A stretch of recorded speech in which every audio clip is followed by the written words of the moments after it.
Hello, everybody. Welcome to Financial Insight and to another episode of the Financial Insight Show.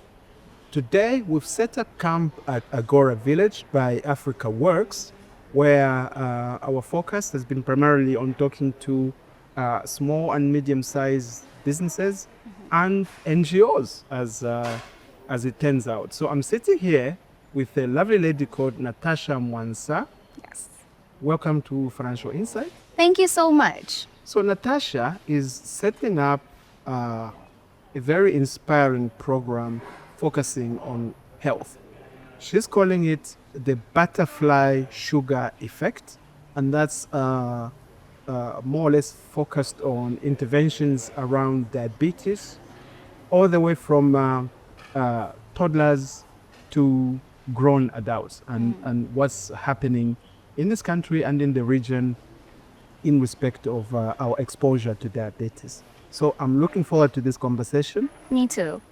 Before we launch, tell the people about yourself, Natasha Mwansa. Obviously very young. How old are you, if you don't mind my asking? I am 23. 23? Yes. Extremely young and pioneering. So that ought to be quite inspiring to a lot of people out there. So I would like you to just articulate a little bit of your history. Yes. Well, thank you so much, Mr. Clarence. So my name is Natasha Mwansa, and I have been an advocate for well over 8 years now.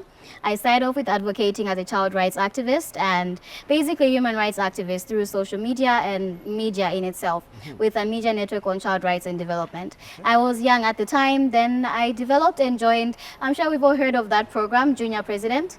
So I was in the first intake and I came out as vice president or second president. So it was a really fun experience for me. It helped me understand what exactly the disparities are on the ground, what it's like for people in Zambia, you know, having to act as a president. In my young age, we acted as the president of Zambia, the president of Congo, you name it, right? So we tackled lots of economic issues, lots of state issues, and one of them that stood out for me was health. So after that journey, I decided to get into health advocacy and activism. And I worked with organizations ranging from the UN to FIZ and the like. So in my time as a health advocate and activist, I have done over 500 trainings with young people with the various organizations I've worked with. I have received numerous awards and recognitions. One of the most prominent, and I give God the glory for it, is being recognized by the World Health Organization as a global health hero. So this happened when they opened the floor at the World Health Assembly, right? They said, okay, we want a young person to talk about young people's health needs. And this was because we kept placing demands, right? After running in government offices, asking them to change the national budget, increase allocations towards adolescent health, this and that, working with them, sending policy briefs, this and that. This is what we want. They heard our cry and I was selected by the glory of God. And so I gave my speech, but little did I know that for all the work I had done in health, they had noticed and they awarded me. And that for me was a huge achievement for myself, but I thought of it as a huge achievement for young people in recognition that many more young people are being affected by the disease burden that we have, right? Usually if you hear someone is sick, the assumption is, it's an old person, old age is catching up. But then now it's actually young people. Why? Because of the lifestyle that we have, because of the food that we're eating, because of the activities that are being in place. So having a young person speak on these issues is very important. That's why most of my work has also surrounded around empowering other young people to speak about their health issues, to bring their voice on board and explain and express what they want. So that's been a bit of my journey. I usually use health communications. I graduated at UNZA with a degree in media communications and political science. And I am looking to now do my master's in global health because my whole goal is to change the global health narrative and say, this is where we can go. There are lots of predictions we can avoid if we take these steps. And my current focus right now is raising awareness on diabetes in general. Okay, so that now brings us to the butterfly sugar effect. Yes. So this is something that you're setting up, or is it already a well-established entity? So it's something I started in January this year, actually. Having advocated for various health issues before, non-communicable diseases in a bracket in themselves, I had an NGO called the Natasha Mwansa Foundation. We had run it from 2019 to 2024. After 2024, we decided to branch off and do a few other projects. So we did the Future of Media, which is basically just improving health communications in in media. So we had an award ceremony. We attracted many big names, the likes of Dinginda Wajona, we had Lulu Hangala, we had Swilani Siame, all of them coming together as minds and saying, look, we can create a healthier space online for people. They can access this information because the goal is for people to live healthier lives. So that was one of the initiatives. And another initiative we have now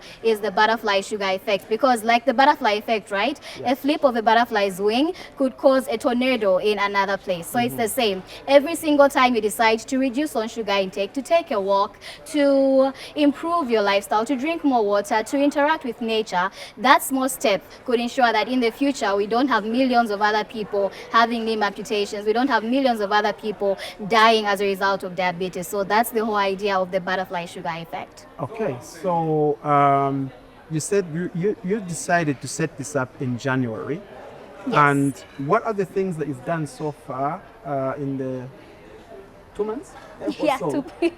Yeah. So what we've done right now is we've raised awareness on diabetes, having reached out to NGOs and saying, how can we partner on raising awareness on this? Having reached out to communities and saying, okay, this is what diabetes is, right? We also work directly with parents, just sort of letting them know that diabetes is not a disease that affects older people alone. It's something that's affecting more and more young people, and we need to be aware of it. We need to take it seriously. The other day, I read a lot on health news, on journals and the like, and one thing that I noticed is that currently there are 25 million Africans that are suffering with diabetes, right? 25 million? Yes, 25 million. Big number. Exactly, between the age of 20 and 70, right? And it's projected by 2045 that that number will more than triple if nothing is done about it. 46.3 limb amputations in Africa alone, by the way, as a result of diabetes. Complications of Yes. diabetes. And then you look at those numbers, and some people are projecting, it's not an accurate figure, but some people are projecting that more than half of those numbers are below the age of 40, meaning that it's the younger generation that's suffering. And if we don't do something now, we're looking at a future where we have less people actually maturing into adulthood. So that's why we're targeting adults and saying, this is what diabetes is. We can reverse it in this way. We need to understand it in this way. We need to take such steps, and then also reaching out to young people. So most of the platforms that we use are social media, but word of mouth as well. You know, we meet people on the streets, tell them what's going on and the like. And this month end, we plan on launching it even bigger with various channels online, with various channels on traditional media, with various trainings, with various awareness campaigns, because we want to make this a global revolution. You know, we've done it for tuberculosis, we've done it for HIV and AIDS, we did it for COVID. We can do it before diabetes becomes a global pandemic. So that's the whole idea right now. Okay, so how do you define a successful intervention? Like, starting with some actions that you take to the conclusion of those actions, how, in your mind, what amounts to a successful intervention?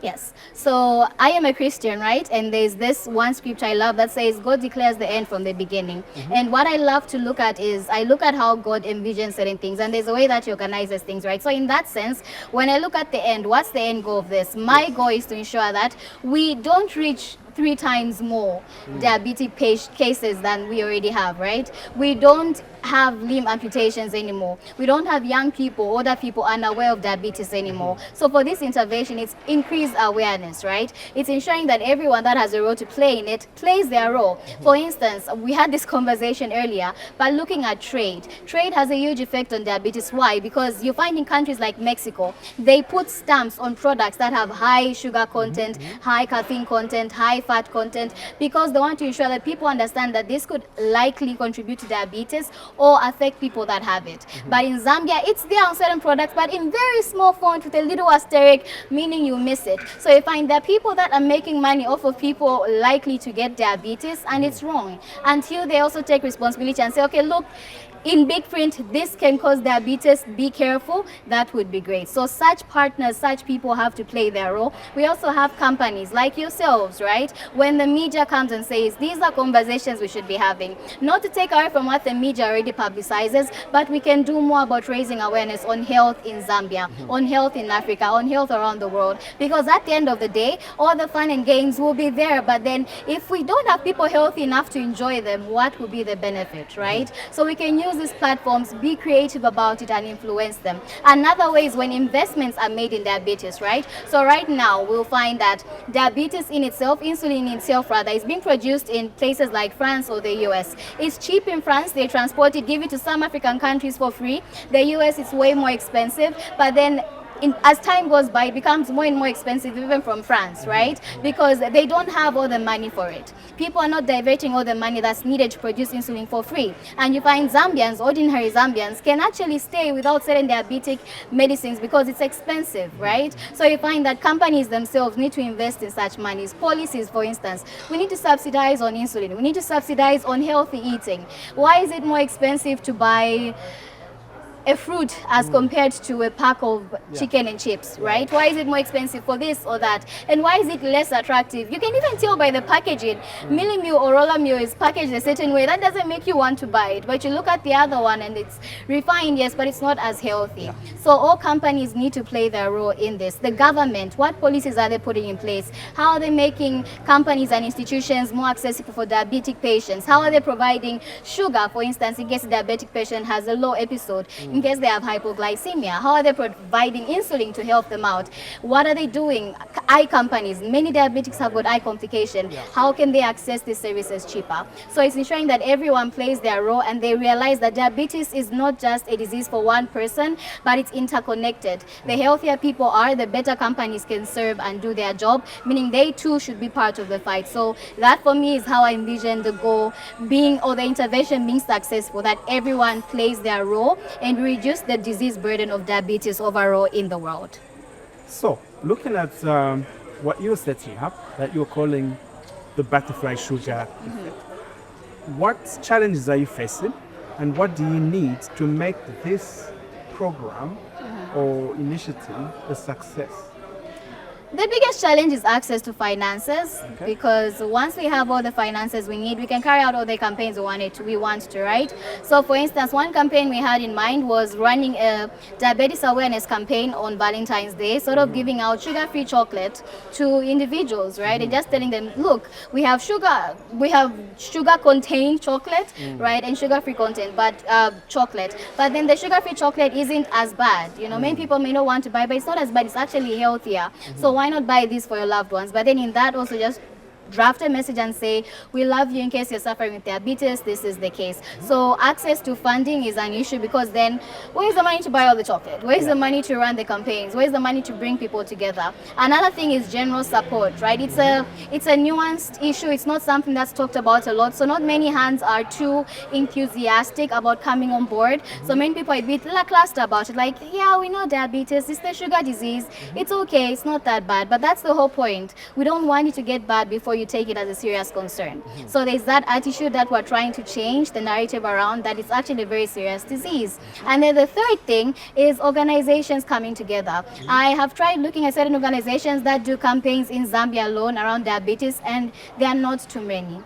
So just finding partners, finding people that have the same passion for it, and then creating this common web where we come together and say, we need to do something about it. So those are some of the challenges that we face, but we're also looking at ways of navigating it, right? So applying for grants, applying to speak to certain company heads, applying to just ensure that everyone is aware of it, using social media heavily, and just bringing hands on board. Because yes, when you start something, you may not expect it to be big, but then with every seed that's planted, don't look at it as a seed. Look at it as the whole forest being formed, and that's the goal. Okay, let's talk about the financing aspect. What's your financing model? You rely on donations and grants, and from whom? And you can send a message directly to them for them to come out and help. Thank you so much. So most of our funding right now, we work with funding that we used to receive with the Natasha Mwansa Foundation. The funding would come from ourselves, but we also have certain people that would give towards it, like the World Health Organization, for instance, or other goodwill organizations like the Hilton Foundation and the like. So they would give towards it when we worked together on a few things, and it was great. And we had other well-to-do people that would just say, okay, we'll give towards it, right? Some people from Switzerland and the like. So for this initiative, we're going to use almost a similar model, but also just depending on local organizations and companies. So our call to action, we just want to ask that this is a very It's a huge burden for countries like Zambia, where we have a young workforce, we have people that don't truly understand what the meaning of diabetes is. They don't understand what their lifestyle decisions actually could cost them. And we want to raise awareness because we know that if Zambia can do it, it would inspire many other countries. And this would actually help your business, it would help your children, it would help you as an individual if people are healthier and don't have diabetes. So whatever money you can give towards it, whatever support you can give towards it, whether it's creating platforms for us to speak about it, whether it's giving financially, giving us spaces to do it, would really appreciate it. So we're looking for partners, we're looking for funders, we're looking for hands on board, even volunteers to just help us out and make this the global revolution it deserves to be. So you can reach out to me at Natasha Mwansa on any social media platform, or Natasha Wang Mwansa, that's W-A-N-G. And do I have to share my contact information, or that can? You can. Yeah, so my number is 09710-42576. That's 09710-42576. And my email address is natawangsa@gmail.com. So reach out to me, let us know. You can also look for the butterfly sugar effect online and just share our content. Another thing we really need is people to share this content, because your neighbor could need this information because they need it for their child, or they need it for their cousin who needs it for their mother. It's a whole butterfly effect. So take whatever action you can to ensure that we can eradicate and curb the disease burden of diabetes. Thank you. Ladies and gentlemen, there you have it. The butterfly effect and the butterfly sugar effects. We've got a call to action here to help this very young, budding organization. So let's do it, please. My name is Clarence Chongo, representing Financial Insight. Get too long.